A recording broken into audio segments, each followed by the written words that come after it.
When talking about the words out of Matthew 12 that Jesus said, besides saying that you'll know a tree by the fruit it produces, and besides saying that out of our heart, the abundance of our heart, our words come, he also talked about words that justify or condemn you. So this is Steve Ridgell thinking a little bit about how my words justify or condemn me.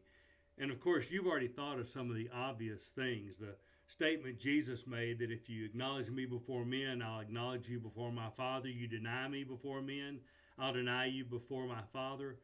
You know, we very much, the body of work, how we talk in this world, very much shows our heart and very much lets us know that God does hear Jesus when he says, this is our son, this is our daughter, this is part of our family, listen to them.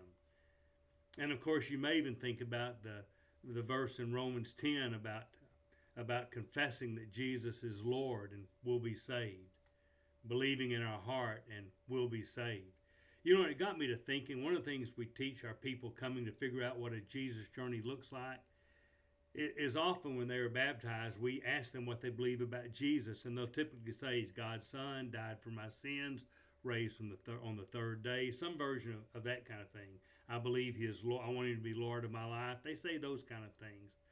But it dawns on me that sometimes, and I grew up in a community of faith a little bit like this, we treat confession as something that just happened once, and then you moved on to the next thing, which of course is not a very accurate view of how Scripture talks about it.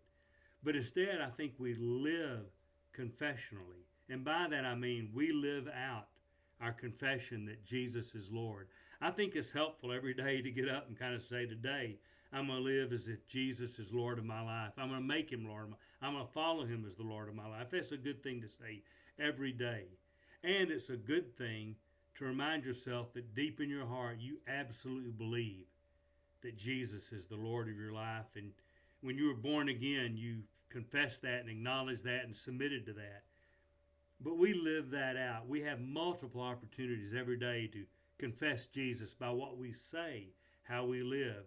And because our hearts are full of Jesus, that does spill out in our life and in the words we say, so that when people see the fruits in our life, they see Jesus.